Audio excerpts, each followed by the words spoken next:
What's up, guys? Welcome back to Silent Fantasy Views, powered by the Black Swan Podcast. That's THABLACKSWAAN. We're back. Another week of fantasy football news to talk about. Let's jump right into it.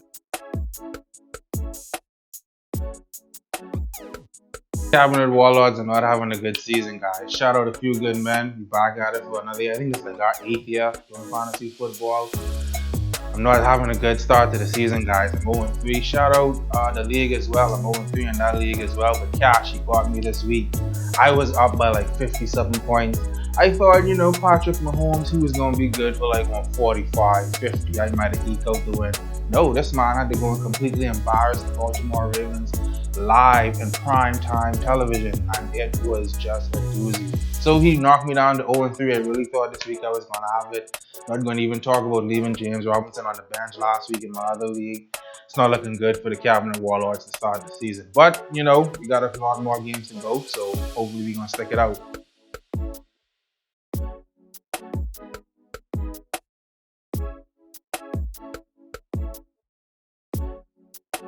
It's crazy, and I ain't trying to take away nothing from Patrick Mahomes, but Andy Reid is just on another level when it comes to devising plays and wrinkles in their offensive schemes to put their players in the best position to win. Patrick Mahomes is an incredible quarterback, but he's not relying on any one particular person to help carry the offense along. They had like 5 receivers who had like 6 receptions last week. They had a bunch of people involved in the passing game. Patrick Mahomes is really one with the plays that they're calling, so he's able to see who's open, who's not. His timing is impeccable, and the Ravens defense just made the offense look unstoppable. I don't want to take away anything Patrick Mahomes, but Andy Reid has those Chiefs operating on a completely different level than the rest of the NFL, and it seems like they're unstoppable. The craziest thing about it is the Ravens have one of the best defenses in the NFL right now. They pretty good in takeaways. They're not too bad on stopping and scoring. So it's just that Chiefs defense, man. Shout out Andy Reid. I'm glad he really got a Super Bowl win off the left Philly. Shout him out. But that looking like it might be a 2-peat for them this year.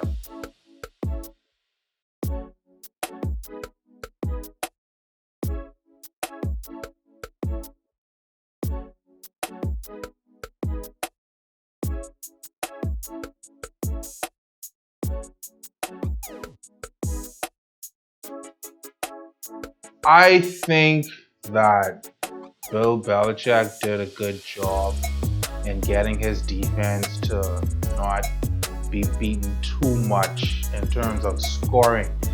Derek Carr was still able to put up a good amount of yards, and the Patriots defense, they got a little soft press coverage thing going on, so they give up a lot of yards but not a lot of score. Derek was able to beat them over the top a couple of times, but at the end of the day, they buckle down when they need to, and they don't allow a lot of people to put points on the board. And at the same time, Rex Burkhead decided to have the game of his life. I think he had like 2 rushing touchdowns. He was jumping and flipping into the end zone and stuff. Cam Newton was still doing his thing. So the Patriots look like they're rocking and rolling without Tom Terrific, and it looks like they ain't even really missing no beat. Also, the Raiders, they trying to deal with the loss of Henry Ruggs, wide receiver for them. Shout out Hunter Renfrow. He finally decided to come back to life and remember how to play football. He had a big game last week. Just wasn't enough.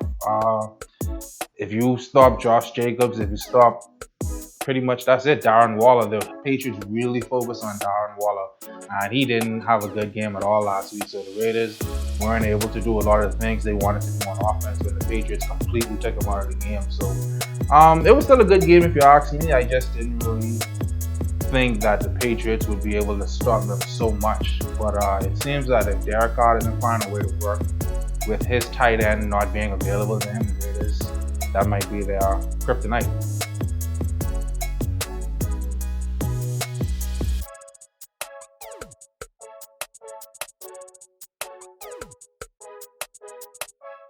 Shout out Joe Burrow. Shout out the Cincinnati Bengals. They look like they finally starting to put something together. It had to be against the Eagles, but they recorded the first tie of the NFL season. Shout out Donovan McNabb, 2008 against the Bengals. Said he didn't know that a football game could end in a tie. One of my favorite quarterbacks, but my God, how could you be starting in an NFL and not know that a game could end in a tie? So that was a pretty crazy thing to happen. I don't know what's going on in Atlanta, but the Falcons are 0-3 and they keep losing the game in the fourth quarter after being up by double-digit points. And it took Nick Foles coming off the bench. Sorry, my bad. Super Bowl MVP Nick Foles coming off the bench for the Chicago Bears, filling in for Mitch Trubisky. He's going to be the starter moving forward. He brought the Bears back and delivered a win. And I don't know what's going on with the Falcons, man. This is starting to get embarrassing. I don't know if it's coaching collapses. I don't know if the defense just can't keep it together. The offense is crazily enough putting points on the board.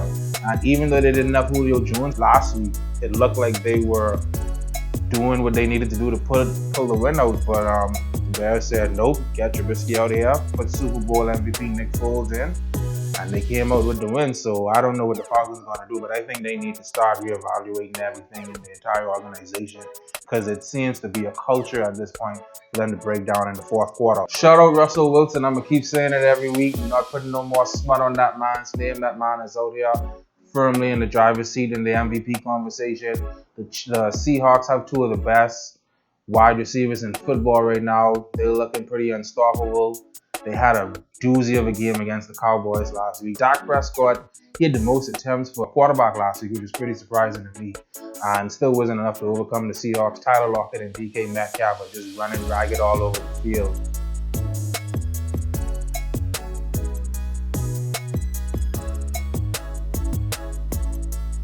So we have an interesting NFL Week 4 coming up, guys. The first postponement of an NFL game due to COVID-19, coronavirus. They got the Steelers and Titans out here.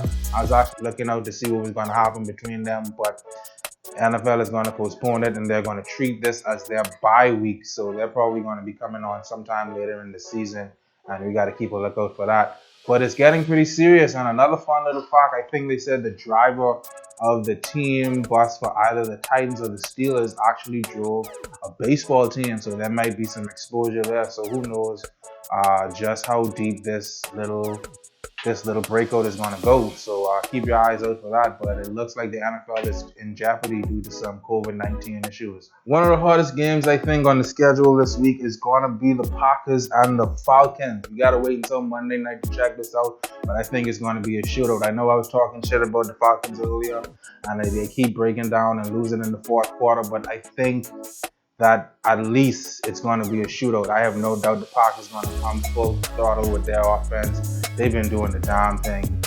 I don't know why I had any doubt in Aaron Rodgers, but it looks like he's come to kill this year.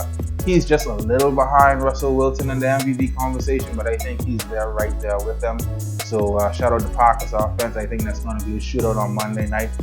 The Falcons should have Julio Jones back. He's back at practice, but it looks like Calvin Ridley isn't practicing. So we're going to see, hopefully, if the number one fantasy wide receiver is going to be available for Matt Ryan. So I'm looking forward to seeing a good game on Monday night between the Falcons and the Packers. Another big matchup, I think, this week is going to be the Chiefs and the Patriots. The Chiefs are rolling. We just talked about them beating up on the Ravens last week.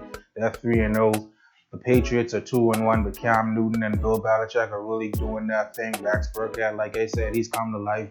But that Patriots running backfield, you don't know who's going to have the hot hand, and Bill Belichick likes to use everyone in the rotation. So I'm interested to see how that Patriots defense deals with the Chiefs offense. The Patriots don't have one of the best defenses in the NFL, but one of the good things that they do really well is they scheme really well. So they're able to, they might give you some yards here and there. You might run on them a little bit, but they're not going to give up too many touchdowns. So I'm interested to see how the NFL's best offense treats one of the best coaches ever in Bill Belichick.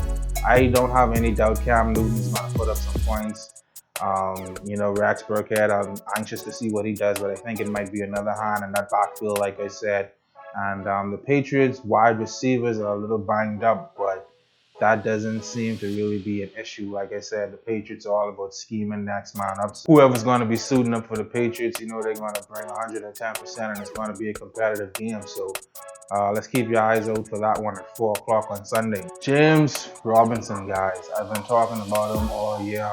I keep leaving him on the bench. I don't have any faith in him. That's not going to happen. He is the number one can't-cut running back you need to have in your lineup every week. James Robinson hype is real. They're playing the Bengals this week. The Jaguars didn't have too much of a good game last week against the Dolphins. Shout out Fitzmagic. He showed up and showed out against them last week. So I think the Jaguars are going to be a little motivated to get back out there, try and get a win against the Bengals, who don't really have the best rushing defense. I'm a little worried about Gardner Minshew. He seems to be regressing every week, but when you have someone like James Robinson holding down in the backfield, you afforded a little mistake here and there. So I think that's going to be an interesting one to keep your eyes out for. The Raiders and the Bills should be a really good game. Like I said, the Bills, I think they got away with one last week against the Rams. The refs are pretty much pulling for Josh Allen, who is an all-star or all-pro form this season. He's having a hell of a season. He has the Bills undefeated right now with a little help from the refs. And I'm interested to see how they take up the challenge against the Raiders, who are going to be pretty anxious to get back out there and try and get a win after that loss last week.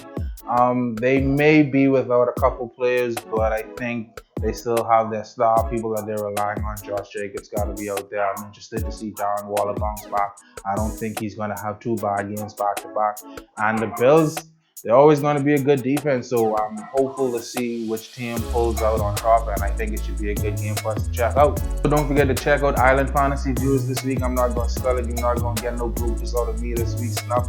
Just hit it out. If you got a college education, even if you only get 2 BJC, you should know how to spell island. You've been living on one all your life. Everybody got fantasies, and you got to keep your views on God. IslandFantasyViews.com. Check us out. We live every Thursday and every Tuesday, hopefully. Also, we're going to be on IG every Thursday with the Black Swan Podcast. I can spell that one. THABLACKSWAAN. Check us out.